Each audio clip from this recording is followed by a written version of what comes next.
Egypt, to your people, the Israelites, and tell them that God wants to rescue, to take you away from slavery, and to give you to a land that flows with milk. Suppose I agree to do that.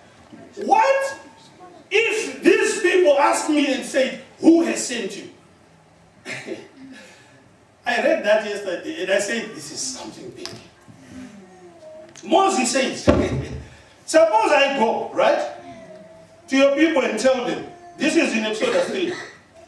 And Moses said to God, behold, when I come to the Israelites, and they said to them, can you put it on the wall, Matthew, Exodus 3 from verse 13, so we can all get this. This is Moses now, at the end of all the arguments and the debate with God. He says, and Moses said to God, suppose he hasn't agreed to go, yeah? He's just giving God a picture. He said, suppose I go to the Israelites and say to them, the God of your fathers has sent me to you. And they ask me, these people, suppose they are not stupid. You go and tell them that a God has sent me to you. He wants you out of Egypt and go to another new land. Suppose these people are not that stupid and they ask me, who is this God? Suppose they ask that question. Now, God gives a very interesting answer. What is he said, Moses, and they asked me, what is his name? Then what shall I tell them? What does God say? Matthew. God says something that I don't see it anywhere where Moses repeated this. God just says to Moses, I am who I am. This is what you are to say to the Israelites. I am has sent me to you. Would this make sense to you if you were an Israelite and this guy comes, he has killed somebody before and he ran away and then he comes back and he says, guys, we are supposed to go to a new place now. I have been sent by a God who calls himself I am. I don't think you are going to take Moses seriously. And interesting enough, when God said this, he didn't explain what this meant. He just says to Moses, go, you will tell them that I am has sent me to you. I am. You and the child. Nobody knows. I am has sent me to you. Yeah. I am has sent me to you. Give us the next verse. This is where it all begins, that Jesus is everything. God also said to Moses, say to the Israelites, the Lord, the God of your fathers, the God of Abraham, the God of Isaac, the God of Jacob, has sent me to you. This is the name forever. But the name is not the name of that. It's the name that I am. Yeah. Right? Yeah. That I am. If my English is right, Julie, it's not complete. If I just say I am, you expect me to say I am something, isn't it? Yeah? God did not say what he is going to be, and it was deliberate. God can be what you want him to be. Right? He was going to be everything to the Israelites. So he could not say to the Israelites, I am going to be a God who is going to heal you. No, he didn't say that. He did not say, I am going to be a God who is going to be your shepherd. No, he didn't say that. Because he was going to be everything. So he just left it unconcluded. He just said, go and tell them, I am has sent me to you. You have a God who can take you where you want to go. You have a God who can lift you up to the level that you want to get to. You have a God who knows what you need. You have a God who has not closed his doors for your life. You have a God who has got your name on his agenda. The I am has sent me to you. What do you want this God to be to you? Your husband, he can be. Huh? Deborah, he can be. Yeah? He can be your husband. He can be anything you want him to. We watch TV. We see celebrities. We see a lot of these things. And, you know, our kids grow up and say, I want to be that thing when I grow up. But nobody says, I want to be I am. You are who you are. Now, You have a privilege as a child of God, that you have a God who calls himself to you, I am. Now you have to finish what this God has to be in your life. Yeah. What do you want him to be in you, not in my life? Yeah. Huh? There are people who have walked with God and could see God and gave him the name that related to where they went with God. Put that thing back now, Matthew. This is where we are. This is what God meant. This is what he didn't finish to Moses. This is what he meant when he said, I am. He didn't finish. He was supposed to have said to Moses, I am the Lord your banner. I am the Lord your shepherd. I am the Lord that heals. I am the Lord who is there. I am the Lord your righteousness. He was supposed to have said all this. But it was going to be so much, Moses was not going to comprehend it. And it was going to be, it's not everything here that's relevant to Moses. It's not everything here that is relevant to you. He is the Lord Jehovah your Jireh for a certain situation. He is the Lord Jehovah Shalom for a certain situation. He is everything you desire him to be. He is the Lord of hosts. When you get this, man. This God is so big for you to lose any faith in him. He is everything that you will have dreamt of. He is the Lord I am. What is he going to be in your life? What do you think he is? These names were given by people when they experienced a relationship with God. When they encountered God in situations, they were able to look at him and say, no, now he is more than God. God is for everybody, yeah? Yeah, everybody called him God, that's fine. But for those people who are in a relationship with him, who have known him and spent time with him, they get to know him by certain names, by certain roles that God placed in their lives. The I am, the Lord is my banner, the Lord my shepherd, the Lord that heals. Now, if you have never been healed, you can't call him the Lord by healer, can you? If you have never been provided with God by anything, you can never call him Jehovah Jireh, because the Lord has not provided you with anything. But those who have walked with God and the Lord has been Jireh in their life, they can say, the Lord Jehovah is my provider. Yes. Who is this God to you? He's not only the God who is in this Bible. This is a God who is able to meet every need in your life. Yes. He is the God, the creator of heaven and earth. He is the God who understands you even when you are asleep. He is the God who reads your mind even when you are not talking. He is the God who knows everything that goes on in your life. This is the God that you should depend on. He is everything you need. I've picked a few of these. Give us the first one, Matthew. Jehovah Nisi. On top of it, this is not big revelation, right? These things are on the internet. I just copied it. So it's not a big revelation. I'm just talking things that are already there. If you go and just say the names of God on Google, these things come up. Jehovah Nisi, the Lord my banner, the Lord my miracle. This is derived from Moses. When they were fighting the Amalekites, and Moses was lifting up his hand, and he was tired. And when his hands went down, the Israelites were being defeated, until two men came and said, let's lift this man up. So they lifted up his arms up, and as long as his arms were up, they won. And after that, they identified God as the Lord my banner. This is where the name came from. That this God is there to protect and give us victory. And in times when we have no understanding of what can be done, He is a God who works in miraculous ways. Amen. Unless you have in a battle, unless you have experienced that, you may not be able to identify Him as Jehovah Nisi. He is Jehovah Nisi. He can be Jehovah Nisi in your life. Amen. He is able. Move to the next one. These things are already there. I just flip. Jehovah Rapha. The pronunciation can be different. Below, that's how we're supposed to pronounce it, if you can.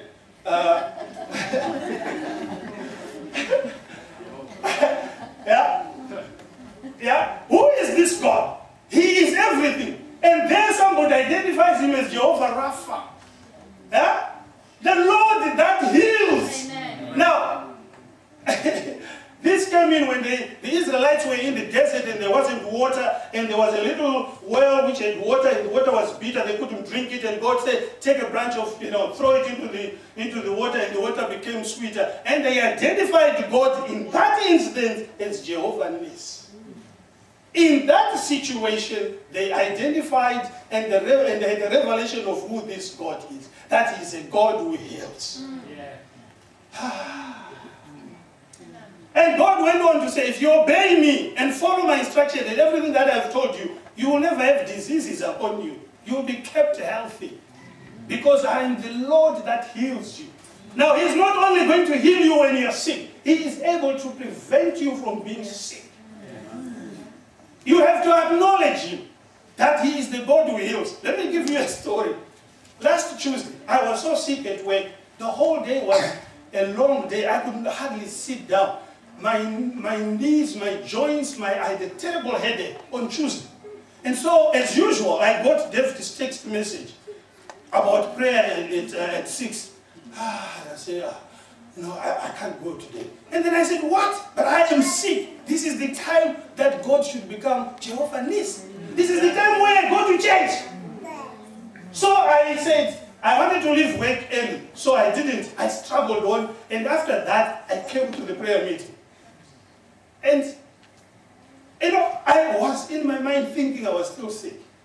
But I said, I am in the presence of God. So we were in a very powerful prayer meeting. Everything went on fine. I actually, let me tell you this. I didn't believe I was healed. I forgot that I was sick. After the prayer meeting, I literally forgot that I was sick. So after the prayer, I walked to my car. I drove home. And when I got home, I didn't say, but I was sick. So I built it in me that I was sick. So Wednesday, I actually didn't go to work, still thinking I was sick, but I was not sick. And my daughter said, David, are you sick? I said, oh yeah, I am sick. Because in my mind I thought I was sick, but I was not sick. Nothing happened in my body. I was just literally healed on Tuesday last week. The Lord became Jehovah Rapha. My mind did not accept it, did not take it in. So much that even on Wednesday I didn't go to work, but I was healed on Tuesday evening. He is still in business. He is God who meets us at every point of our needs. Thank you, Jesus. Let's move to the next one, Matthew. This one I can't pronounce. I'll ask Simon for this one. Simon, you still remember this one? Who wanna try this one? Well, it has got a lot of names. It means the Lord who sanctifies me, the Lord who makes me holy, the Lord who sets you apart. Amen. Yeah, you don't do these things for yourself. You sit and accept and obey God there, and God will set you apart for His purposes. It's not about who you are. It is not what you have done. It is about God setting you apart. And this is the name, Jehovah what? What do we call it? One? Yeah, those who are doing it. Tim says Jehovah M. Yeah, Jehovah Makadesh. Yeah, He is the Lord who sanctifies you. Your holiness is not about your strength, about you obeying rules and certain things, and you being carefully and all that. No, it is the Lord who sanctifies you. It is the Lord who sets you apart. It is the Lord who makes you holy. Holy is to be set apart for God's purposes. Yeah, it's not to look like oily and smart and all that. That's not holiness. And quiet and peaceful and, nicely and not breaking anything. No, that's not holiness.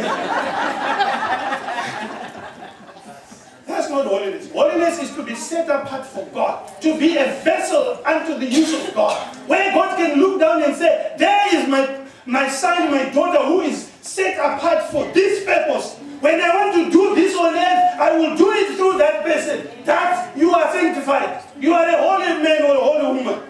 Not because you walk so smartly. No. You are holy because you've been set apart for God's purpose. So Jehovah, you feel it when God has set you apart for a purpose. You feel it. There are people who have been set apart and didn't do it. Yeah? In the Bible, they were supposed to be set apart, but they never walked according to God's purposes. You think of John the Baptist, he did well. He was brought in to clear the way for Jesus and to preach about his coming. He was set apart for that purpose. Yeah? So he was sanctified, he was holy. The next one. I hope it's an easier one. Yeah, I was talking about this one. Jehovah Jireh. The Lord will provide. This is the most common one, yeah? Jehovah provides. Yes. I don't know what you are looking for. But Jehovah is able to provide. The Lord is my provider. When you need, when you link, when you connect with God and depend on Him, God is able to meet every need in your life according to His riches in glory. You are able to stand up and say, the Lord my provider. You are able to stand up and proclaim that He is more than what I need, because He would have played a role that identifies Him as Jehovah Jireh. These people who have said these things, and this is when Abraham was offering his own son Isaac on the altar. He was about to kill him. And an angel said, no, Abraham, you cannot do it. Look, there is a lamb that has been provided for you to sacrifice to God. And Abraham, from that day, identified God as the Lord will provide. He is a God who is able to meet my needs, even in circumstances where I don't understand it. He is Jehovah Jireh. Now, this goes on even in the New Testament. A big group of people follows Jesus, and Jesus preaches to them for hours like Tim does. And for God to send them home. Yeah? But Tim wouldn't do that because he always knows people have to be fed. But Jesus didn't bring this agenda of feeding until the disciples went to him and said, "Say, you are preaching, but these guys are now hungry. You need to feed them." Yeah? But Jesus just responded and said, "You feed them." Which looked so, it was a bit unfair. Here are a group of people, men of caliber, the big guys who walked with Jesus, they come up with a brilliant idea. The people are hungry, they need feeding. And what does Jesus say? You feed them. And there were more than 10,000 people. And the disciples came back to Jesus and said, no, even if we were to go and buy food, we will not have enough money to buy for every person. Yeah? Now, something miraculous happened. Somebody within the congregation realized that Jehovah is Jehovah Jireh. And it was not a big person. It was a boy who had some fish and bread. Yeah, Jane can understand me about this. Jane, it's a group of 5,000 women and children with their bags. Women have always bags with them. Now, somebody comes up with an idea and says, the disciples and Jesus are looking for food to feed the people here. None of the women volunteered to say, in one of my bags, I think I have some food. Can you imagine out of these women? Out of the men who had camels or whatever they had, none of them. It's only one small boy who stood up and said, I have some fish and bread, and gave them to Jesus. No, he gave it to the disciples. And the disciples, this looks stupid. Think it logically. 5,000 people. Hey, people, is there anybody with a little food so we can share it among the 5,000? Nobody volunteers. But the little boy says, I have something in my small bag. I have some fish and bread.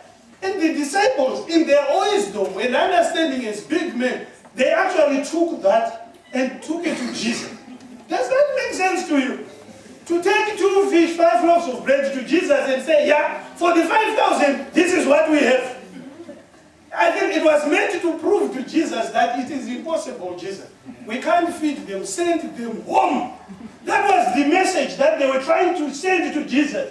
By trying to embarrass him and say, Jesus, it's impossible. We only have 2 fish and 5 loaves. Please send these people away. But Jesus did not do that. He said, bring that to me because Jehovah is Jehovah Jireh. Yeah. Because our God is Jehovah Jireh. He will provide. The 2 and the 5, they were multiplied and everybody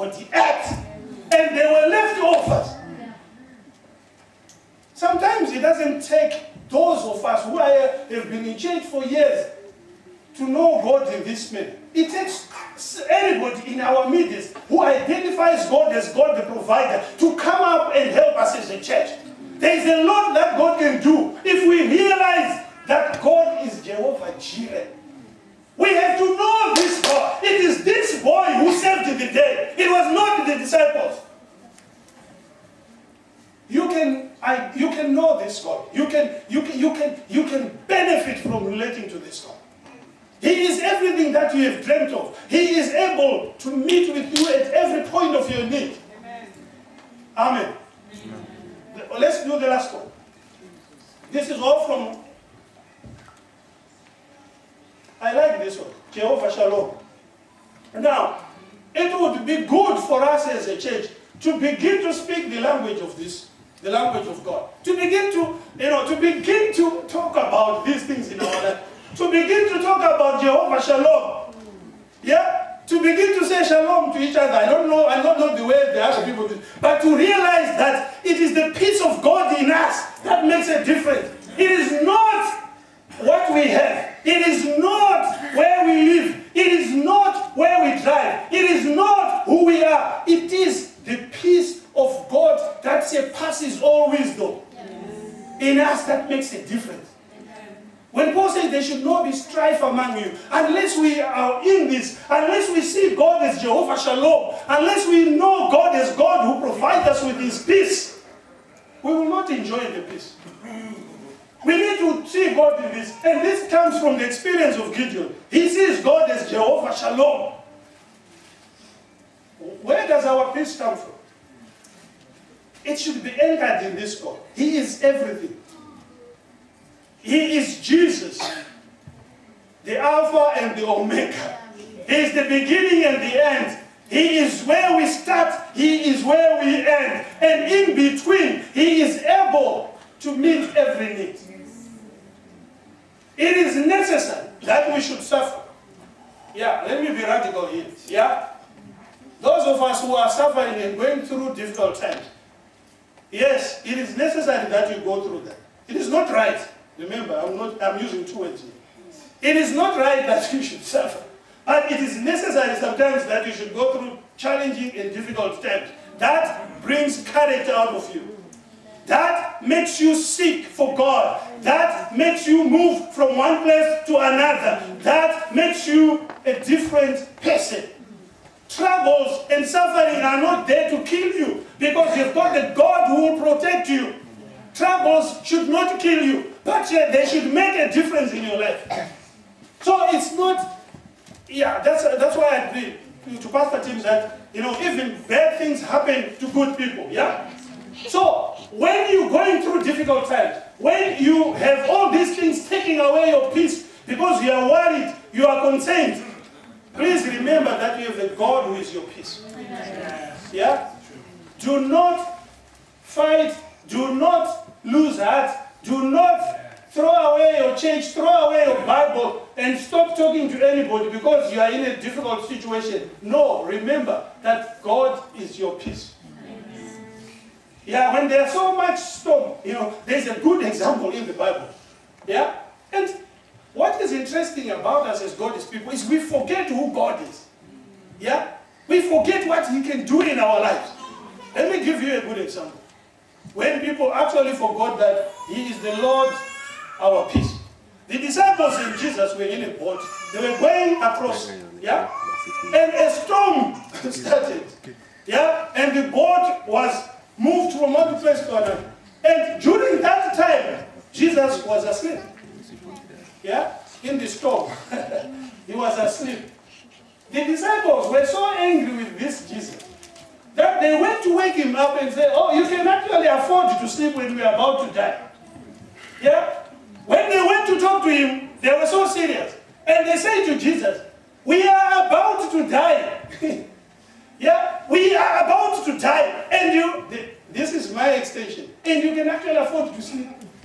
We, the important people, the disciples of Jesus, we are about to die. And you, Jesus, you can afford to sleep when we are about to die. Yeah? And Jesus woke up. You know, it was a serious conversation of this group of men accusing him and saying, we are dying and you are sleeping.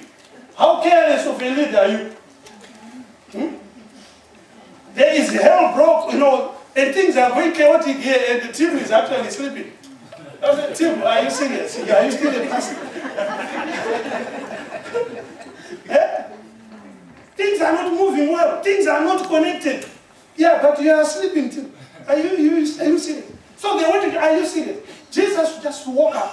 He went and spoke to the sea. Yeah? And he spoke to the sea. And the storm ceased. The storm stopped. And there was calm. There was peace. And they said, when he did that, he went back to where he was sleeping. And the disciples, they had a small caucus meeting, and they said, look, who is this guy? The disciples are not talking of an ordinary person. Themselves, they had a small caucus meeting after the incident. And they said, guys, who is this man? But aren't you the disciples? Are you not supposed to know who he is? He is Jehovah Shalom. He is our peace. Even the seas obey him. Even nature responds to Jesus because he is the beginning and the end. Amen. The storms in your life, Jesus will stop them. If you realize that he's Jehovah Shalom, you don't have to have all this noise, all these things, kicking you back and forth, you running up and down. No. Take God to be your peace. Yeah. Don't have all this noise. There are times where it's like your head is going right around 360 degrees with so much, noise happening in you. Please sit down and be quiet and realize that Jehovah is Shalom in your life.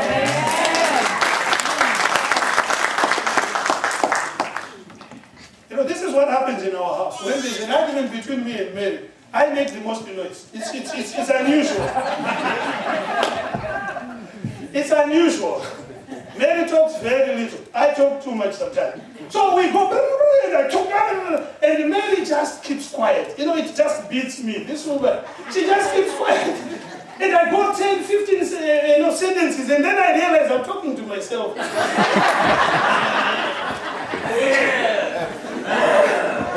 Somebody is enjoying peace here. I'm just affecting them and making noise.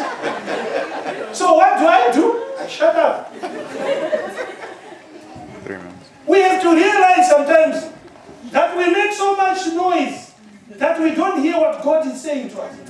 Sometimes we have to be quiet. It's not the noise that we make that makes a difference. It is the peace of God that lives in us. If you don't have peace, please sit down and be quiet.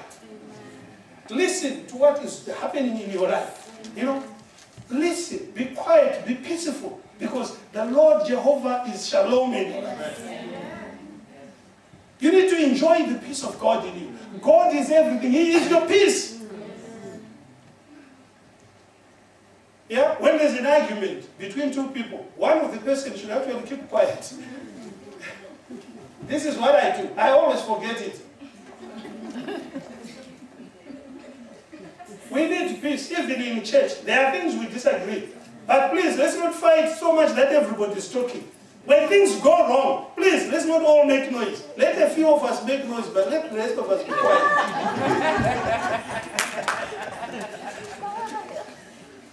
Yeah? I'm not saying people should not talk, but I'm saying let's not all talk.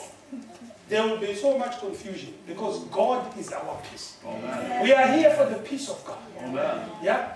Let's not all make noise. Oh, this is not happening. Oh, this is not the way it should be. Oh, blah, blah, and all that. Yeah, fine. But let's just have a few who makes that noise. The rest of us, let's pray and seek the peace of God. Amen. Because Jehovah Shalom is our God. Amen. He is our peace. Amen. Yeah? What's the last one? Is this the last one? Yeah. Even if you still feel you are sick, we have to identify with the I am. When you speak, I am, the whole world responds to that. The whole creation. Yeah? When you speak, I am, and it brings in the promises of God in front of that, the whole world responds to that.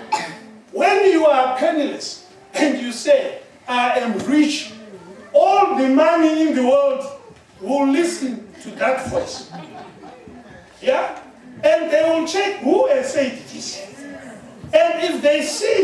that you are linked with the Creator, the Enabler, the Provider, then the money will respond to that Jesus into your life. But if that link is broken, nothing responds. Yeah?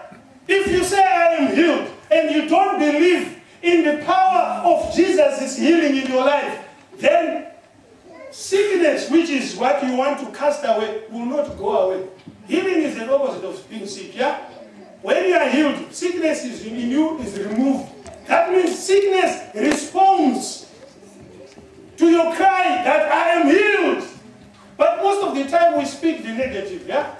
Oh, I am confused. Oh, I am sick. Oh, I am depressed. Oh, I am poorless. I am penniless. I am this. We use the I am for the negative. And we use those negatives. They all hook and build around our life. I am not worth anything. I will not make it in life. This is this. Everything that we are saying negative will build itself and respond to the I am, because you are using I am. Yeah. I am worthless. Yeah. You have used I am and worthless at the end. So worthless becomes part of you. You will be worthless. I'm useless. I can't do this. I can't make it. I can't. No, you can't say that as a child of God. Yeah. You are the opposite of those negative things. When you are poor, you say, I am rich. When you are sick, you say, I am healed. When you are troubled, you say, I am at peace. There's one person who does this. Deborah. Yeah, she does it very well. I wish I could do it. You say to Deborah, how are you? This is the English way. We never said that in our tradition. To ask someone how they are. No, how they are. We don't say how they are. The English, they say, how are you? Now, if you say that to Deborah, Deborah, how are you? That's what she says. Say it louder. Deborah, how are you? She says, I am blessed and highly favored. The early days I think this girl is weird. Nobody speaks like her, but I like it. When you say, how are you? You're supposed to say, I'm fine. When I say it at work with my other English fellow, say, how are you? Oh, there's this and So I've decided to stop it. I'll rather ask Deborah only. How are you? I am blessed and highly favored. And you say, what? Yeah, that's what she is. But some of us, if you say, how are you? You begin to see all your problems, all your trouble. And it's like you are being asked to open the door. So the floodgates of your trouble, oh, my husband did this, oh, my wife did this, oh, I am not all right. No. We need to change because Jesus is everything in our lives. We need to know who God is in our lives. We need to realize we have everything we need. Oh, you're not concerned about me. Nobody asks me about my troubles. Nobody asks me about my problems. No, we don't want your problems. We don't want to ask you about your problems. We know everybody has got problems. I do have. So, we can't share our problems because everybody's got them. We share that which others don't have. So let's share the goodness of God in us. Let's share the peace.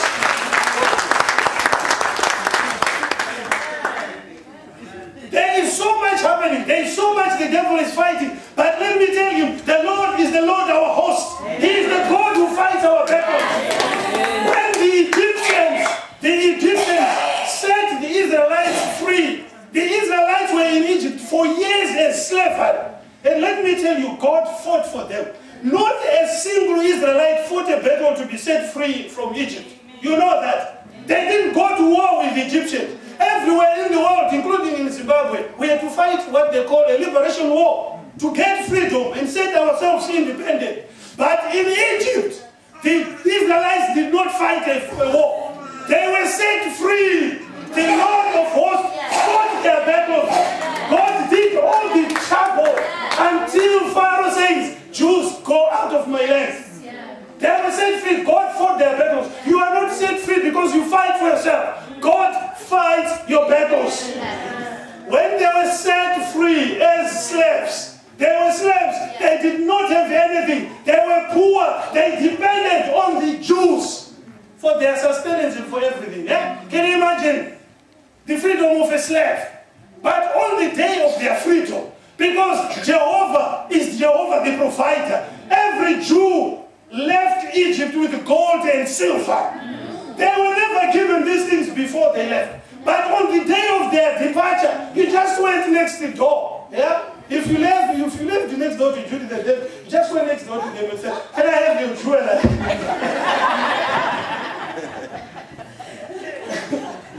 It's in the Bible. Every Jew, irrespective of who they are, they went with pockets full of gold and silver. The Bible says they plundered Egypt. Slaves plundering the master. This is what God does in your life. He takes the world from the evil unto his righteousness. He plunders the evil for you. They went rich. The Lord is my provider. He meets your needs. These guys, slaves, didn't have to fight, but they left rich. They left Egypt rich. You are a child of God. God is everything in your situation. Please stop crying and crying every day. No, you're wasting your time. Move on. What are you crying about? You know, in Galatians, I think, Paul says in Galatians, for as many as were baptized into Christ, the anointed one, have put on and clothed with Christ. There is no distinction now between a Jew or a Greek. There is neither slave nor master. And if you belong to Christ, then you are Abraham's offspring and heirs according to the promise. Now he goes further to say, but now what I mean, after saying we are on Abraham's promises and everything, he says, now what I mean is this. Yeah, in chapter 4 of Galatians. What I mean is that as long as the inheritor is a child and underage, he does not differ from a slave. Although he is a master of all the estate, but he is under guardians and administrators and trustees until the debt fixed by the father. What it means is, Jesus is everything in our lives. But until we realize and mature in our faith in him, until we realize and know that all these things belong to us and are relevant to us, we will not enjoy the benefits of Jesus being everything. We need to walk up, we need to mature, we need to realize that Jesus is everything. We need to realize that the good things of God belongs to us. We need to realize that the promises of God are yes to us. And claim them upon our lives so that they become a reality in our world. We realize that God will fight our battles. We realize that God is our healer when we are sick. We realize that God is our peace when we are in troubles. Let me leave it here, that Jesus is everything in your life. Amen. Before I sit down, I would like to ask our brothers and sisters from the Roman and from the Czech Republic, we realize you're going through a lot, as Pastor Tim has said. But I just feel strongly that we have to pray for you as a team. We want you to come forward.